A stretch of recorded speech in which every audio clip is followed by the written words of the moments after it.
Oh, ok. Ajá. Muy bien. Ujú. Creo que me corté afeitándome, perdón. Ajá. Ahí está una buena cámara. ¿Cómo están? Muy buenos días.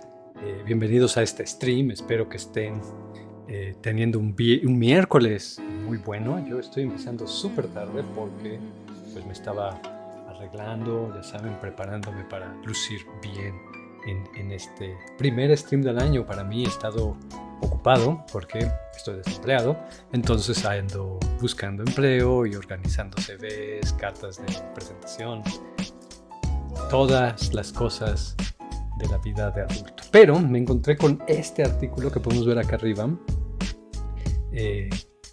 publicado recientemente en la revista Biochemistry, donde analizan los efectos de mutaciones sobre la estructura y la dinámica de la proteasa de SARS-CoV-2. Y aquí lo llaman evolución adaptativa. Entonces vi este artículo y se me ocurrió que era algo que valdría la pena revisar aquí en el stream. Voy a poner mi amigo felino aquí en la cámara para acordarme dónde está, porque no estoy viendo la cámara. Vamos a ver, espero que el nivel de la música esté bien y se oiga mi voz. Puse esta música chill porque tengo ganas de que haya música chill, entonces aquí estamos. Pues bueno, vamos a empezar a leer esto. Entonces voy a irlo leyendo y tratando de traducirlo. Entonces sean generosos y espero que la traducción no sea espantosa. Vamos a ver. La proteasa principal del SARS-CoV-2, EMPRO, juega un papel crítico en la replicación viral. Aunque está relativamente conservada, aunque está relativamente concertada, ha evolucionado durante el curso de la pandemia de COVID-19. Aquí examinamos los cambios fenotípicos en variantes clínicas observadas para la proteasa. Fenotípico, aquí creo que el contexto es el residuo o la función, la secuencia básica, en general, o la función, relativas a la original, como reportada como silvestre. Silvestre significaría la que se encontraría al inicio de la pandemia, me imagino. En este contexto, quiero decir. Usando dinámicas moleculares atomísticas, examinamos los efectos de las mutaciones en la estructura y la función, en la estructura y la dinámica. Adicionalmente a las propiedades básicas, como la variación de la superficie de la proteína, los ángulos de torsión, usamos redes de estructura de proteínas y redes del sitio activo para evaluar la funcionalidad. Para evaluar características funcionalmente relevantes relacionadas a la cohesión global y el sitio y las restricciones del sitio activo. Aquí esto es algo interesante, no está siendo muy generalmente claro. Creo que por las áreas de superficie y las posiciones relativas del sitio catalítico quieren saber si las estructuras se vuelven, o podrían hacer la comparación, si las estructuras se vuelven más estables o no, y si los sitios catalíticos se vuelven más rígidos o no. Esta rigidez es un parámetro como muy general, pero esta rigidez podría ser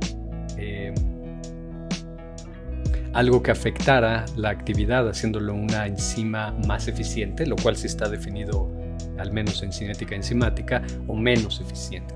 Aunque creo, la razón por la que me atrajo fue pensando en el diseño de fármacos.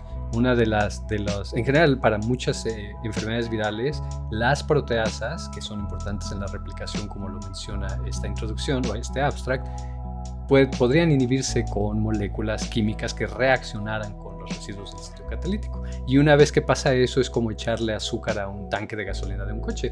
Ya no va a andar y esa enzima se vuelve inútil para el virus. Entonces, yo pensaba un poco más en eso, en el sitio catalítico, pero vamos a ver hacia dónde lo toman en el artículo. El análisis de sustitución muestra una tendencia a tener más residuos hidrofóbicos.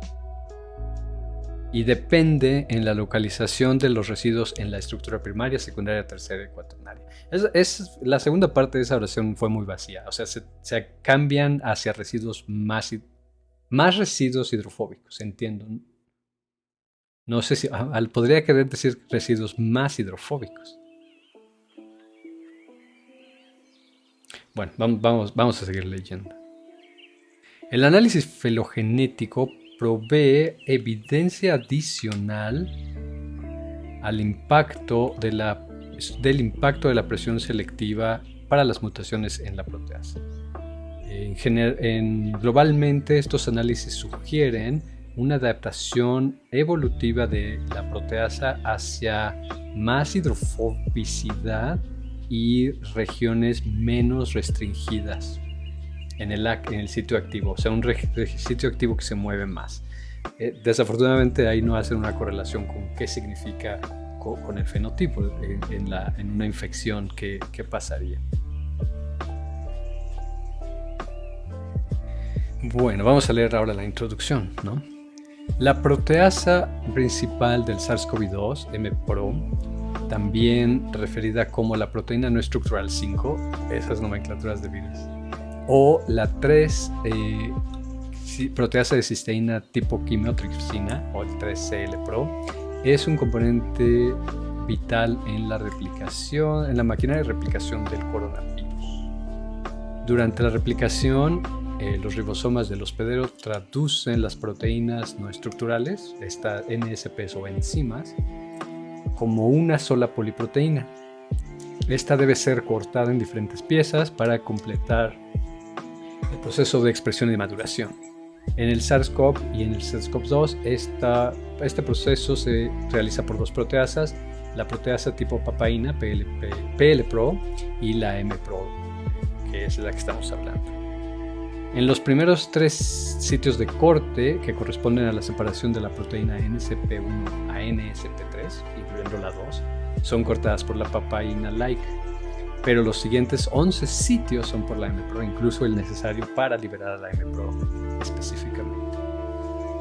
Entonces, esto es necesario para la maduración de la mayor parte de las proteínas. Es decir, es como tener una baguette, ¿no? Y la van a servir en su mesa, pues hay que cortarla en pedacitos.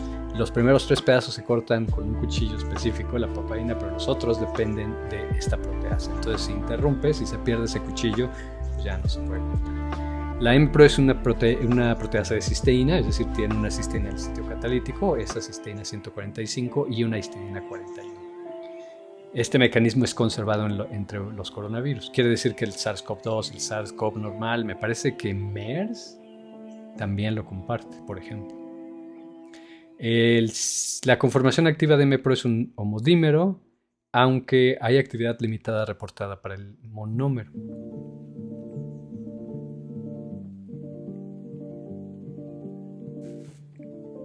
Y aquí en la figura 1 están las imágenes de cómo está el monómero y cómo está el dímero. Esta es una figura interesante. Yo no había visto esta división entre dominio 1 y 2. Aquí en rosa mexicano está la histidina 41 y en amarillo la cisteína 145. Cuando mencionaba fármacos que modifican químicamente a las enzimas, es esta cisteína donde se forma esa modificación, ese enlace covalente.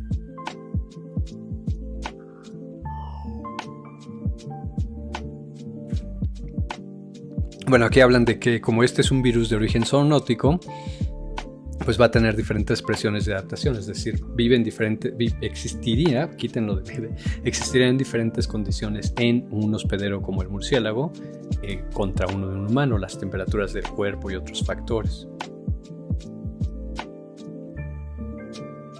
Y hace una comparación con las enzimas de organismos que viven a muy altas temperaturas, donde ha habido presiones evolutivas que hacen que sean enzimas un poco más pequeñas en tamaño, en número de residuos y más estables. Y la catálisis requiere movimiento. Entonces, si una enzima se vuelve muy estable y limita mucho ese movimiento, la catálisis va a disminuir. Entonces, creo que eso es lo que están balanceando en sus propuestas.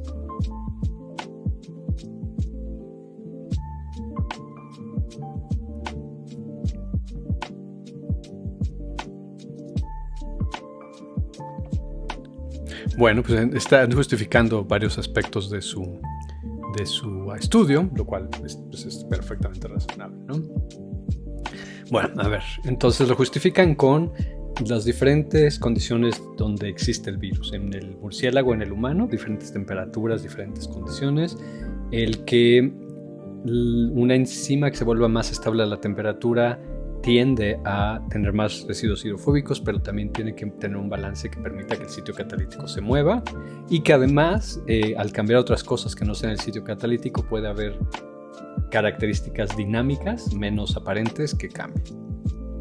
Aquí en este párrafo, justo arriba de mi imagen, dice que analizaron 1.253 variantes clínicas identificadas para esta proteasa, reportadas en GISAID, una base de datos solo del primer año de la pandemia.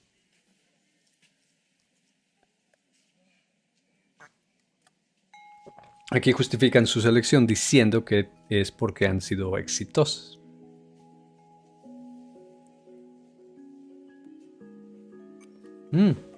Y analizaron los efectos de estas mutaciones tanto en dímeros como en el monómero, probablemente en sus simulaciones de dinámica molecular.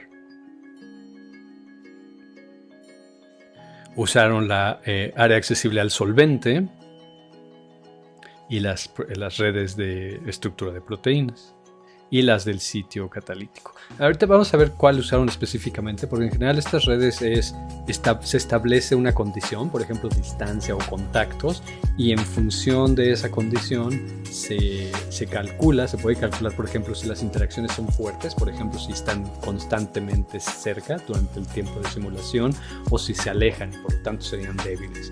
Y cuando hay uno de estos miembros de la red, un residuo que tiene interacciones fuertes con muchas cosas, pues lo llaman nodo, ¿no? Y representa una parte importante que si la removieras haría que estas interacciones se perdieran. Y la identidad de los aminoácidos. Ok, pues aquí ya plantearon todo su estudio.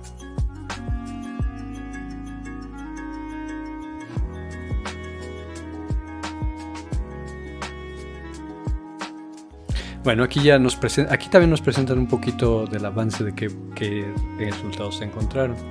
Comparados con la silvestre, las variantes tenían más área accesible al solvente. El estado monomérico tiene menos cohesión, que hay que ver cómo lo evalúan. Mientras que en el dímero, en general de las mutantes, mantienen muchas interacciones internas en el dominio 2, o sea, del centro. Es como el más estable, por ponerlo en otro término, que tal vez no sea correcto, pero ahorita lo leemos. Las torsiones del esqueleto principal son similares entre el dímero y monómero, con las mutaciones teniendo mayor impacto en la estructura del esqueleto de los dominios 2, de aquí en medio.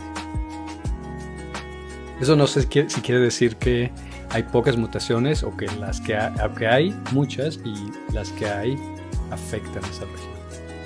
Los sitios activos del estado dimérico tienden a tener menos restricciones en los sitios catalíticos, pero los monoméricos no muestran ninguna característica común, ninguna tendencia, a pesar de los efectos similares de las mutaciones en los dos estados dimérico y monomérico.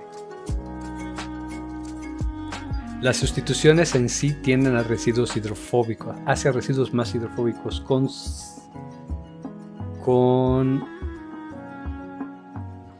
excepto cerca del sitio catalítico, donde se tiene residuos más hidrofílicos. Vanessa, ¿cómo estás? ¿Qué comercial te tocó? Cuéntame. Ahora realmente he estado ignorando todos los comerciales cuando veo un stream. ¿Qué te tocó? Fíjate que hoy me dio quería leer este artículo y hoy voy a dar una clase en la tarde, así que decidí vestirme bonito. ¿Saben qué? Me voy a poner esto. Me compré de Ant-Man, de Quantumania. Me compré este Dreamcatcher basado en Death Stranding. y creo que es una pieza bonita de lucir con ciertas indumentarias como esta. Ant-Man. Fíjate que Ant-Man sí me cae bien y esa película sí la iría a ver al cine. ¿Cómo estás? ¿Cómo va todo?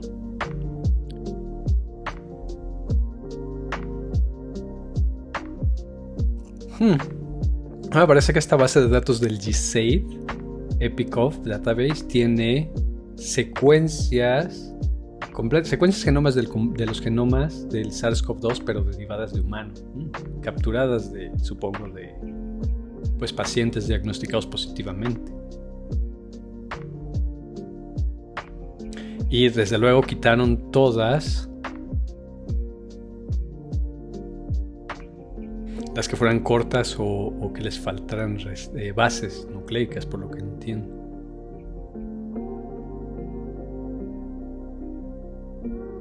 Aquí no entiendo cómo decidirían cuáles secuencias se pueden modelar. Vanessa dice que está en su trabajo, así que es de ponerlo que haga otras cosas. Perfecto, este contenido es exactamente ese adecuado. Cada X tiempo, yo creo que cada 5 minutos puedo hacer resúmenes de lo que estoy leyendo. Entonces ahorita que lea esta de los secuencia del preprocesamiento, hago el resumen y así no te tienes que concentrar. Ok, sí, claro, es que ahí voy a tener que sacar la Wacom para hacer unos dibujos de ilustración de cómo pueden ser las mutaciones. ¿Dónde está la Wacom? ¿No? iPad vieja, Wacom. Y el cable. Ahí está, y vamos a ver qué diga la computadora. Ya ahí se conectó, perfecto. Sketchbook de Autodesk, lo recomiendo. Vamos a ponerlo aquí. ¿Sí es de Autodesk? Sí, es gratuito, es excelente para usar como pizarrón. Entonces, vamos a dibujar. Las mutaciones, vamos a imaginar que esta es una secuencia de aminoácidos de una proteína. Empieza, usualmente por definición, llamamos a esta el aminoácido número 1, el residuo número 1, y puede llegar al 300. Y está constituido de un alfabeto de 20 letras. Este parece un 6, ¿verdad? Y estas letras son varias, muchas. No las voy a poner las 20, pero... bueno, podría... Vamos a ver si las recuerdo. No, ya puse esa. Valina, alanina, leucina, isoleucina, serina, treonina, histidina, lisina, arginina, glutamina, asparagina, triptofano, tirosina, fenilalanina, glutámico, aspartico, metionina. Ay, no me los sé todos. ¿Qué me falta? Claro, prolina y glicina. Creo que es una de las primeras veces en que sí pongo los 5. Ahora, esto es para las proteínas. Sin embargo, las proteínas vienen, en el caso de los virus, bueno, en realidad en caso de toda la vida en la Tierra, del RNA. Y el RNA tiene un alfabeto de 4 letras. Igual que el DNA. Bueno, de manera semejante. Y estas letras son A, por adenina, C, citosina, uracilo y guanina. Y hay un código, desde luego, para tomar un RNA y convertirlo en proteínas. El código no es de una letra por una letra, sino en realidad es de 3 letras por cada letra de estas. Aquí lo voy a inventar, no me lo sé en realidad, algo así. Entonces una secuencia en el DNA... creí que había cambiado mi color. Una secuencia en el DNA que se lee, o en el RNA que se lee así, va a tener que ser transformada en esto para la proteína. De tal manera, toda esta explicación es porque hay varios tipos de mutaciones. Voy a poner un par de codones. Solo 2. Una mutación sería, por ejemplo, cambiar solo una de estas letras.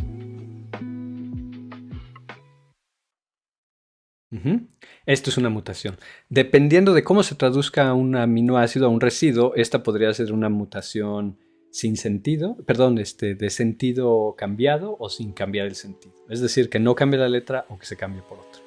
Pero hay otro tipo de mutaciones que son los frame shifts o los cambios de marco de lectura. Imagínense que tenemos lo mismo que aquí al principio, pero en vez de que la letra cambie, la letra se pierde. Y entonces, ahora que no tiene una mutación en las letras, va a ser otra cosa distinta de la que era al principio. Y esto, desde luego, va a ser otra cosa de lo que era antes de mutar. Entonces, mutaciones como esta, que es un frame shift y que viene por una deleción, una ablación, cambian mucho toda la secuencia de la proteína y usualmente van a ser secuencias o van a ser mutaciones que destruyen la función. Mientras que estas, pues no sabemos. Entonces, por lo que entiendo en este artículo, lo que decidieron aquí es primero sacar todas las secuencias genómicas más bien mantener solo las secuencias genómicas que estuvieran muy completas, entre 29.000 y 30.000 pares de bases, y luego de allí quitar todo lo que tuviera inserciones de lesiones que no estuvieran bien secuenciadas, que tuvieran nucleótidos distintos de los 4 que mencioné. Y solo de allí, y más bien, y de ahí se quitaron otras mutaciones que cambiaran el sitio catalítico o codones de stop prematuros. Eso no los especifiqué, pero de igual manera que estas mutaciones ocurren así, podría haber ocurrido una mutación, la voy a poner más adelante, va a tener que ser la siguiente, que le dijera a los sistemas biológicos,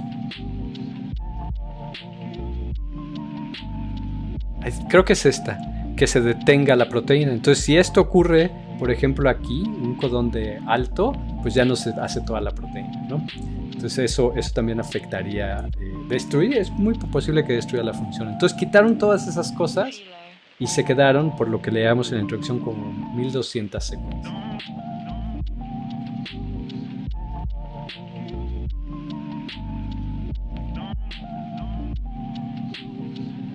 Y aquí creo que usaron, no entiendo realmente qué hicieron aquí, porque separaron estos 6 llaves de 15 o claves de 15 nucleótidos, no estoy seguro qué se refiere, pero bueno, ese es el resumen de esta parte. Luego usaron alineamientos de secuencia, en este caso MAFT, para alinear todo el genoma. Eso está interesante, no solo la proteína, que recordemos hay al menos 5 no estructurales, y no, pero a ver, 3 que se cortan con la papaína y 11 que se cortan con la otra proteasa, con la M-Pro, entonces eso suma 14 proteínas. Hay 14 proteínas en todo el genoma. El árbol filogenético, aquí nos indican con qué se hizo. Y había 70.246 genomas completos con mutaciones no sinónimas, es decir, mutaciones como las que expliqué acá, que no cambien el residuo o el aminoácido que se está usando en la proteína. Oh, gracias, Vanessa, a tu salud por tu comentario.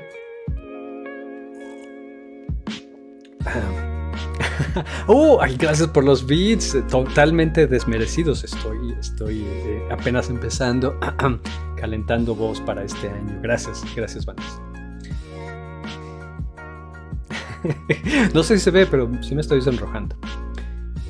Usaron este genoma de referencia para el coronavirus 045.512.2. Usualmente este número identifica los genomas, la primera parte, y el punto 2 es como la versión, un poco como versión 1.0, versión 1.2, y puede haber versiones porque haya habido cambios significativos, o puede ser simplemente una actualización.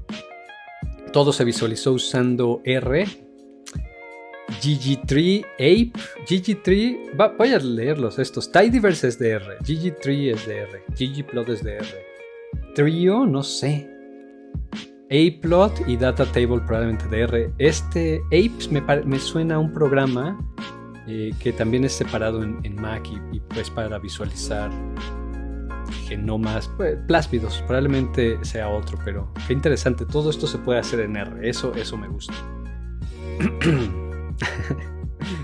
Bueno, pues sé que estás trabajando, Ivane, pero si tienes algo de tiempo para platicarnos algo o quieres preguntar algo, hazlo cuando gustes. Modelaje molecular. Ok, pues de estos monómeros, claro, en el genoma viene un gen de esta proteína y para que haya dímeros, pues se tienen que copiar dos, ¿no? Eso va a formar el dímero. Entonces, modelaje de monómero y dímero. El monómero es fácil, el dímero solo es repetirlo un par de veces. Se usó Modeler 9.25. A este uno le puede dar secuencias y te genera las estructuras. Que creo que la razón de hacerlo así es porque si tienen miles de secuencias, lo quieres automatizar, no quieres hacerlo a mano. Y se usó la estructura PDB del 6Y23, que debe de corresponder a esta imagen, lo que estamos viendo aquí, un monómero y un... Es una bonita imagen, tengo que decirlo abiertamente.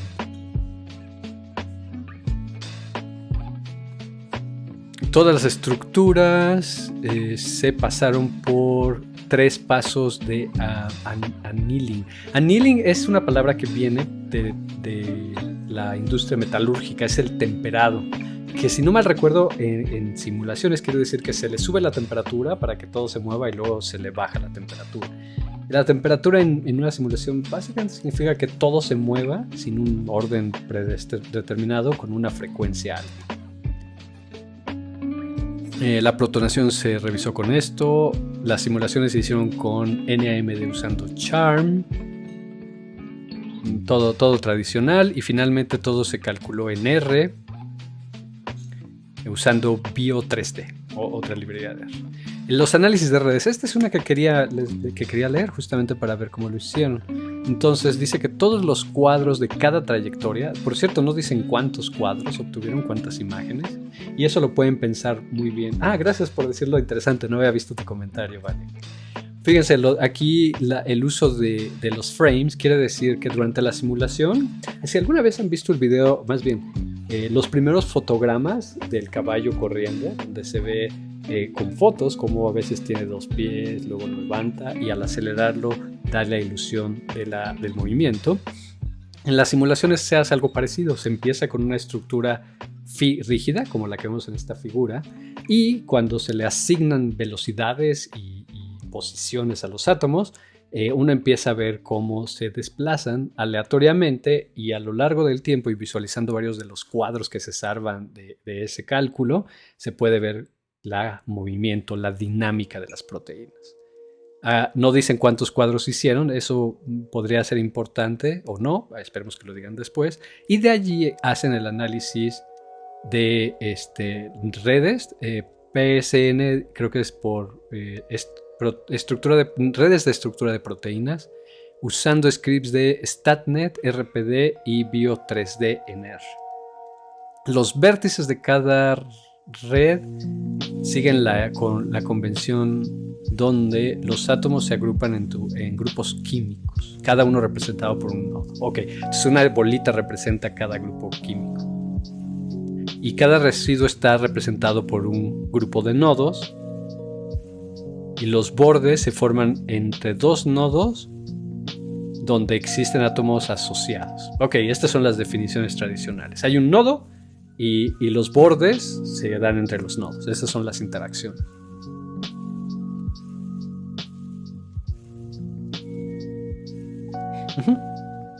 Se hace así para toda la estructura y para el sitio activo, para el sitio catalítico, la gráfica se genera usando los residuos catalíticos como los nodos principales o los nodos de referencia. Y se utiliza esto que llaman K-cores para generar la cohesión, que creo, por lo que entiendo de manera superficial, es empezaron así y cuánto tiempo pasan cerca o lejos. Hicieron muchas más cosas, ¿no? Pero ese es en una nuez todo el proceso. Ahora, este va a ser lo interesante porque ya con eso en mente, bueno, vamos a ver si no hay más métodos porque estas figuras, y para distinguir conformaciones más abiertas o más cerradas. Para eso usaron, o sea, de los cálculos, usaron el valor logarítmico. La conectividad se evaluó usando el valor logarítmico del número de caminos independientes entre dos residuos del sitio catalítico.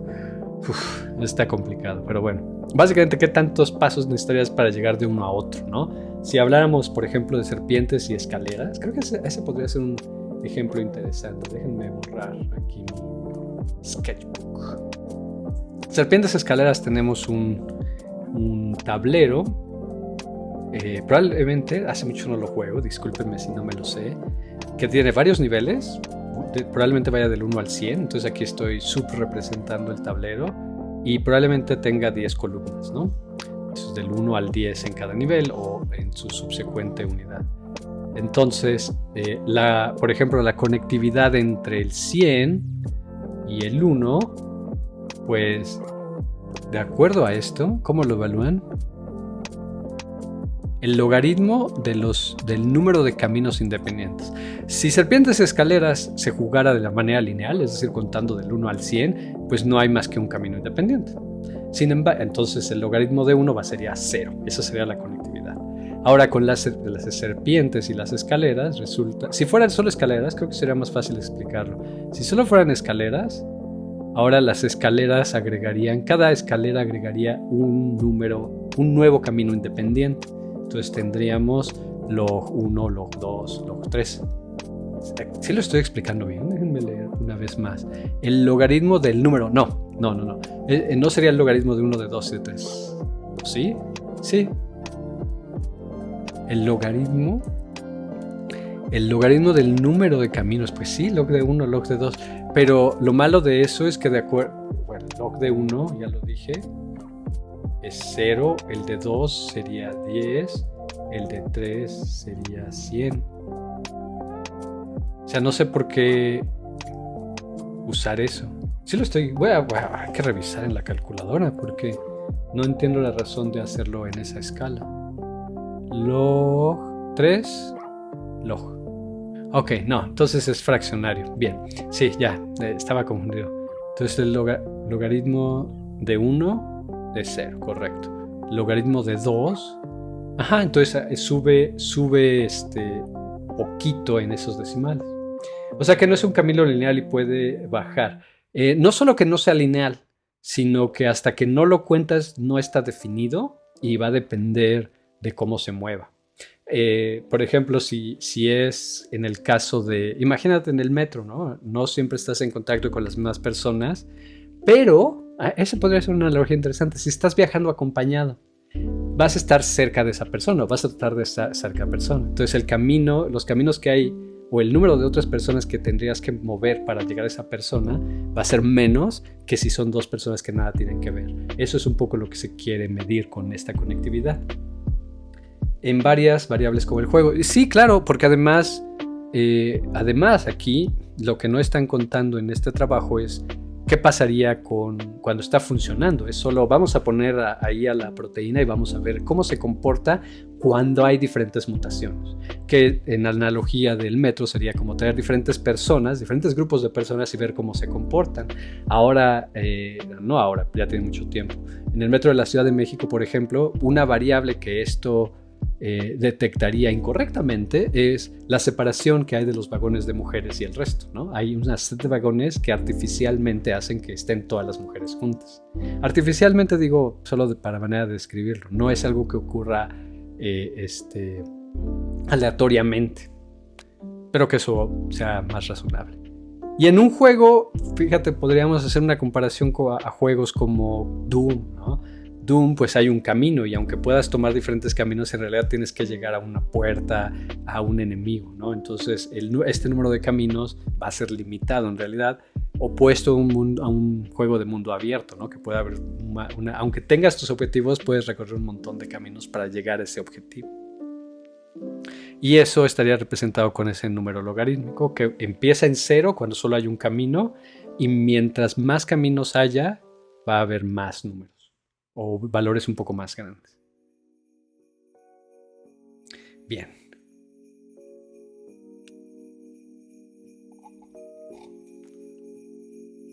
Ok, entonces creo que aquí ya hay que empezar a tratar de leer estas figuras, porque empiezan justamente diciendo que las variantes, es decir, las proteínas con mutaciones respecto a la silvestre tienen estructuras menos compactas.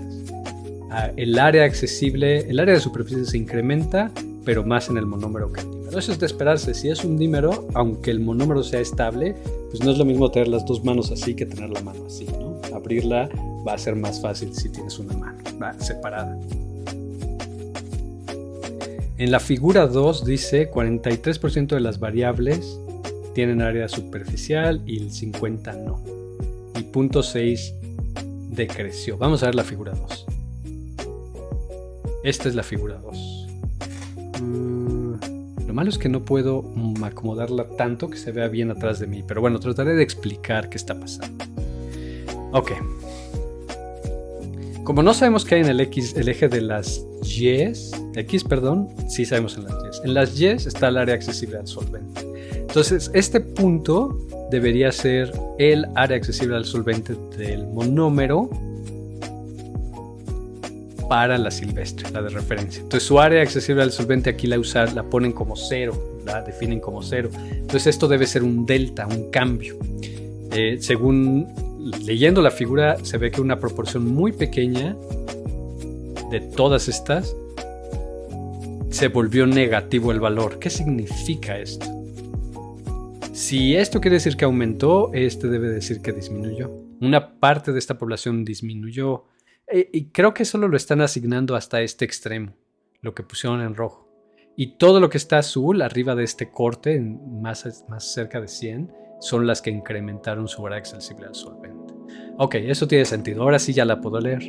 También aquí está el control en el dímero. Y las que se vuelven con menos accesible al solvente. Volvamos al ejemplo de la mano. Esta es la referencia. Menos área accesible al solvente es un puño más apretado y más área accesible al solvente sería un puño menos apretado. Para todo el dímero hay esta distribución. No entiendo estos dos de abajo.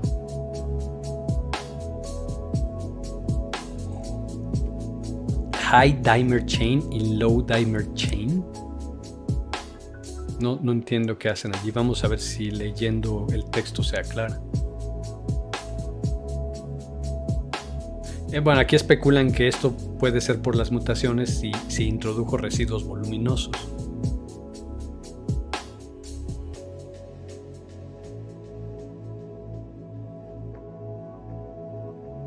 No queda claro, pero bueno, ese es su análisis. La cohesión.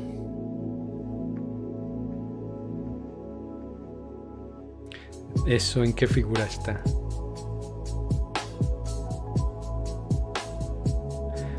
Esto está mortal de leer porque todas estas figuras son así, medio difíciles de leer. A ver, entonces estas son sus gráficas, supongo, de cohesión.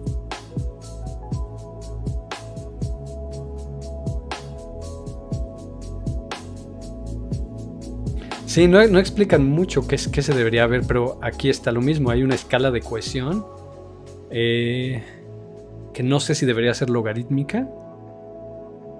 Aquí se encuentra la estructura silvestre y la mayoría de las mutaciones hacen que tenga menos cohesión. Eso creo que se ve muy claro. Y las cohesiones son distintas entre distintos dominios. Recordando que entre el dominio 1 y 2 es donde está el sitio catalítico, ¿no? Deberían tener cierta correlación y creo que eso es válido.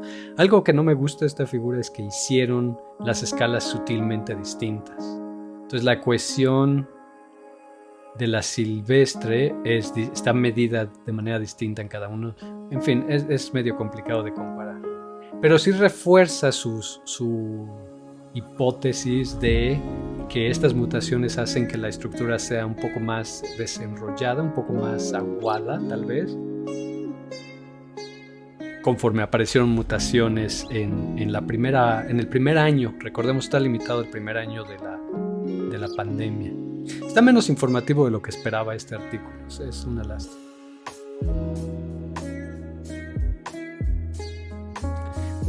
Este nodo se ve mucho más interesante. Aquí desafortunadamente no hay una relación para nosotros, los no expertos, de distinguir dónde están qué residuos.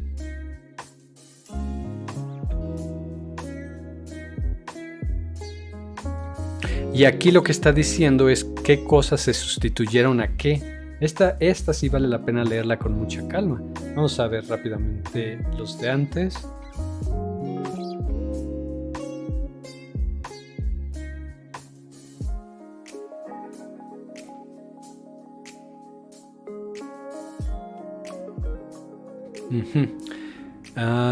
Vamos a ver. Figura, esta es la 7, perdón. Aquí está. Vamos a ver si esto nos sirve. Las sustituciones de aminoácidos favorecen tamaños mayores e hidrofobicidades, o sea, mayor hidrofobicidad. De los 306 residuos en la proteína proteasa, en la variante proteasa de MPRO, 269 fueron sustituidos en al menos una variante. Ok, entonces hay mutaciones por todos lados. No dice si una o más de una cada vez. Para analizar sus características se creó una matriz de cercanía de sustituciones. Y esto se traduce en esta figura. Vamos a tratar de entender cómo. Los nodos representan un aminoácido único y los bordes representan la frecuencia de sustitución respectiva. Ok, eso ya me lo dijeron, pero sigo sin entender. El número grande de sustituciones entre ciertos residuos, de leucina a fenilalanina, lisina, arginina, glicina, acerina y alanina valina, indican que estas sustituciones son favorables. Estas cuatro sustituciones son todas ejemplos de cambios a residuos más voluminosos. Ok, ya entendí. Entonces, si esto es tal, si esto es cierto, este residuo, los colores, ¿por qué? Ok, ya, creo que ya la pueden explicar. La voy a subir un poquito. Aquí ven una escala de colores. Menos 4,5 quiere decir que esta lisina y la arginina son residuos muy hidrofílicos y 4,5 son residuos muy hidrofóbicos. Entonces, cuando hay mutaciones, usualmente es lisina por arginina. Cuando hay mutaciones de leucina, es por fenilalanina, de alanina a valina, de glicina a serina.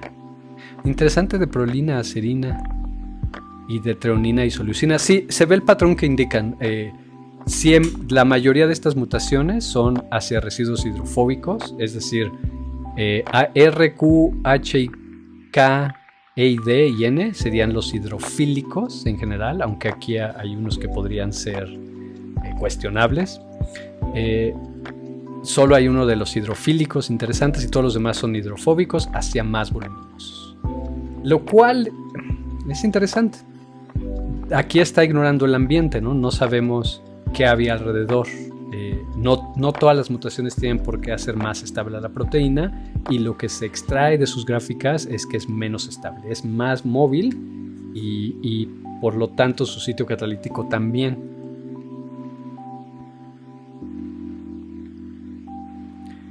Y aquí hay otra figura también un poquito difícil de leer. Vamos a tratar de sacar qué hay aquí. ¿Puedo hacerla más pequeña? Sí, ahí está. La frecuencia de distribución de residuos en la proteasa. Los colores indican la hidrofobicidad resultante de la sustitución. Entonces, espero que sea la misma escala. Azul sería hidrofílico y rojo sería hidrofóbico. No entiendo por qué cambia la escala, por qué sería más grande acá.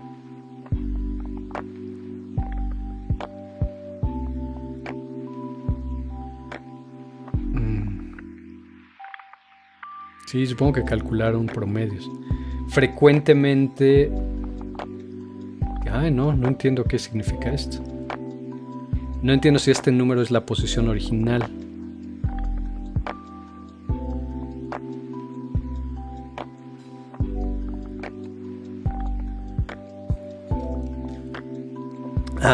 Ok, ya entendí. Creo que ya entendí la figura. Entonces, aquí está la secuencia. Y este G es uno de los residuos. Esta glicina 15 es un residuo que existe en la silvestre y que con una frecuencia relativamente alta, es cambiado a cisteína poca frecuencia a aspartico, mucha frecuencia a serina, como indicó de glicina acerina, y con un poquito de frecuencia a valina. Esta otra glicina también, esta leucina fenilalanina, esta lisina arginina. Claro, aquí está representado en posición, en esta lista de residuos, cómo están ocurriendo estos cambios. De prolina a serina. Creo que el único ejemplo que no hay aquí... Ah, no, sí, todos están representados aquí. El sitio catalítico debería estar aquí por el residuo 45. No me lo sé. 41 y 145. Entonces 41 por aquí, parecería no haber muchas mutaciones en los residuos catalíticos y desde luego ellos los quitaron. Y 145 por aquí. Está padre. Esta tabla es la que vale oro.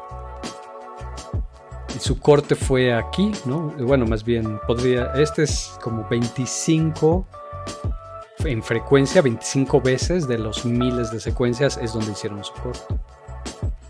Y habría que ver podríamos ver dónde quedan estas.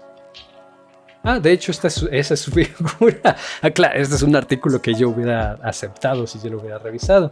Aquí están poniendo las mutaciones. Estos dos, rosa mexicano y amarillo, son respectivamente la histidina catalítica y la cisteína catalítica. Fabuloso. Alanina, avalina, aquí prolina, acerina, acá abajo. Lisina arginina, leucina fenilalanina. Fíjense, este par de mutaciones algo que no veo aquí que hayan analizado, pero tal vez lo hicieron porque se ve como un buen trabajo, es que mientras que la leucina y la lisina, la L y la K, no les gustaría estar juntas, probablemente podríamos ver estadísticas de eso, a la fenilalanina y la arginina probablemente sí les guste estar juntas. Lisina, serina, están cerca del sitio. Este artículo yo sé a quién le va a gustar. A un estudiante de doctorado le va a gustar. De aquí, ¿cómo lo salvo? Aquí. Se lo voy a mandar. Ahí está. Sí, ahí está. Voy a mandárselo. Antes de que se me olvide. Pero qué buena lectura, colegas. Gracias por estar aquí. ¿Estamos leyendo acá? ¿No? ¿Dónde estábamos leyendo aquí? No, ¿dónde estábamos leyendo? ¿Sí era este? Tengo ya tantas pantallas. Yo creo que era este porque no lo tengo en otro lado. Ah, es que claro, es que lo bajó y lo abrió en el navegador.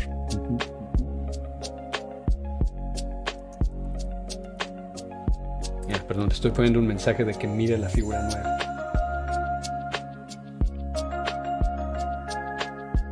Y de una vez se lo mando a otro colega.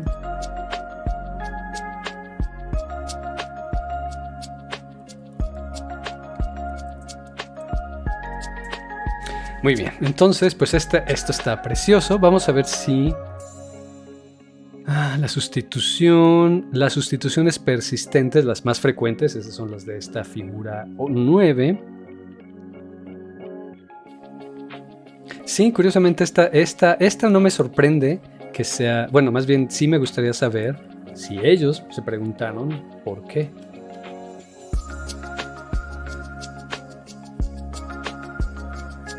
Ajá, aquí especulan que ambas se deberían comportar semejantes, por separado entiendo, no al mismo tiempo.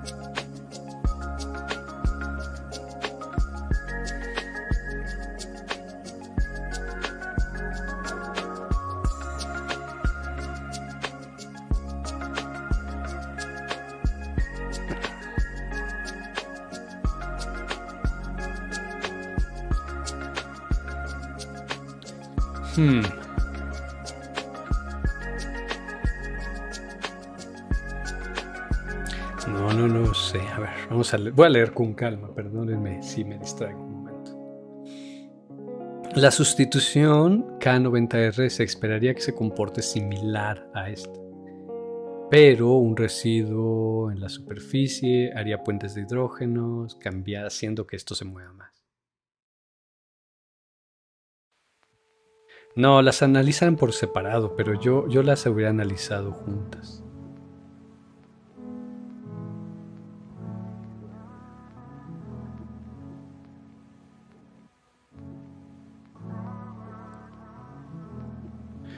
Tiene esta figura, vamos a ver qué dice la figura. Los residuos conservados están concentrados en el dominio 2 y tienden a ser polares.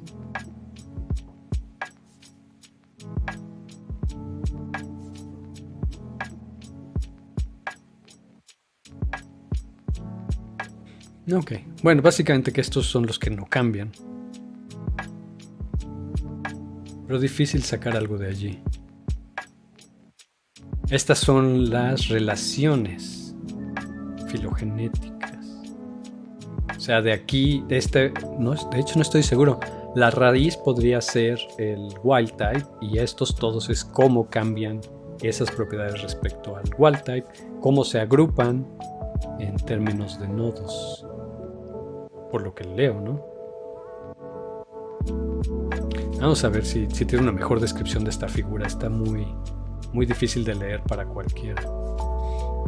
Relaciones entre las variantes. Agrupar.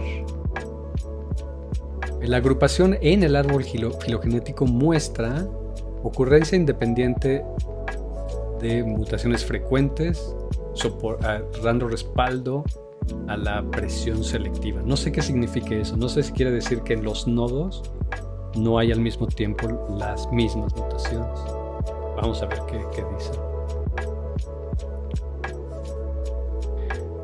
Las mutaciones frecuentes son una forma de adaptación de los virus. Ok, ya lo sabemos. Aunque existen variantes raras en la población, aunque existan variantes raras en las poblaciones, los que se observan en tamaños grandes deberían responder a presiones de selección. Ok. Está interpretando que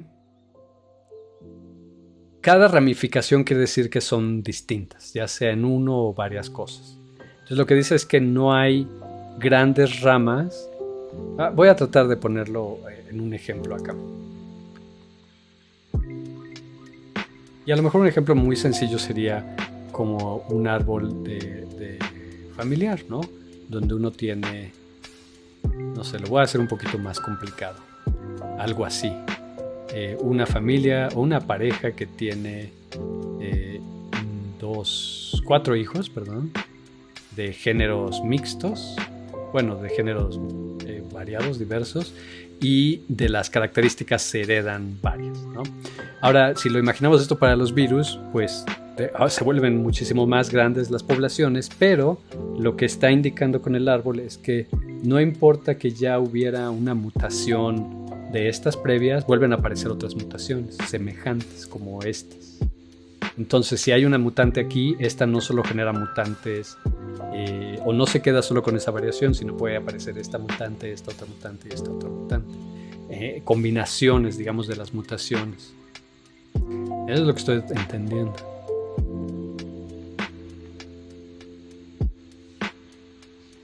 Es decir, no porque aparezca una ya no pueden aparecer las otras.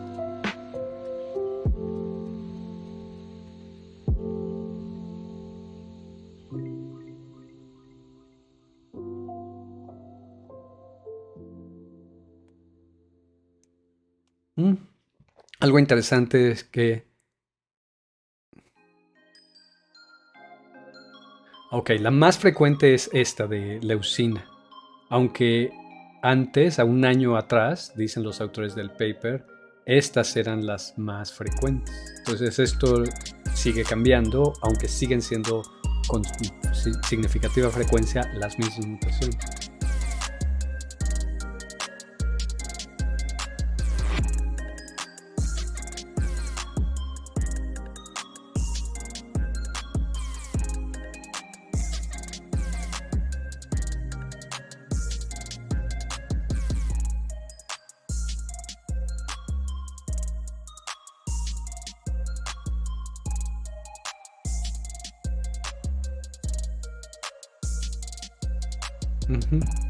Bueno, eso es un artículo interesante. me da una herramienta muy útil, aunque me deja con muchas dudas. Vamos a ver, quería ver esto.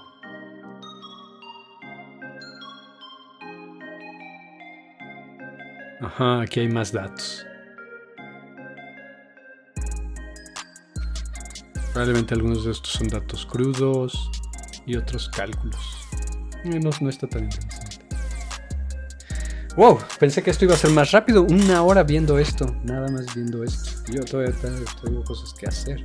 Bueno, entonces, en conclusión, el análisis de un montón, realmente miles de secuencias, reveló que estos son los residuos que han mutado más y que por lo menos computacionalmente el efecto es probablemente que estas estructuras sean mejores, un poco mejores en el proceso de cortar sus respectivos blancos, procesar los virus recién hechos en una célula infectada para que se vuelvan viriones maduros. Claro que esto todo se hizo desde un punto de vista evolutivo, asumiendo que tiene que haber variaciones y que las variaciones van a ser seleccionadas por la presión de selección. Es decir, que si estas mutantes ocurren y se detectan es porque son exitosas de alguna manera. Aquí no la definen este éxito y no tienen ninguna otra evidencia. Es decir, de aquí no podemos concluir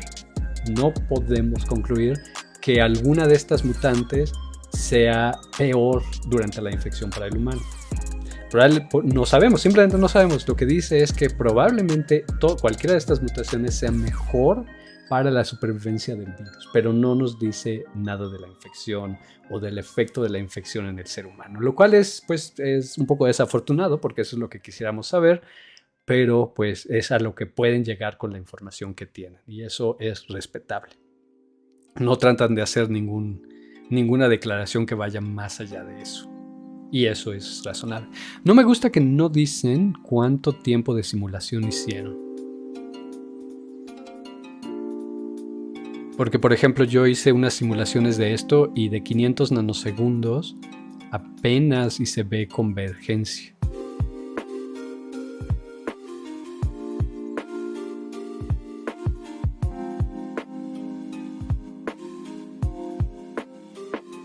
Y aquí usaron miles de secuencias, o sea, no sé cuántos nanosegundos debieran usar. Sobre todo por las mutaciones, ¿no? Incluso reportar eso podría haber sido muy interesante. Aquí no dice nada de eso. Pero es una lástima que los revisores no les hayan pedido que reportaran ese número.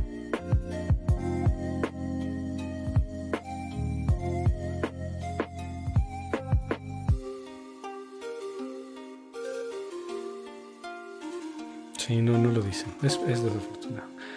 Bueno, pues eso estuvo muy bien para ese análisis y espero que a quien se los mande lo estén viendo. Déjame, voy a checar mi teléfono. Voy a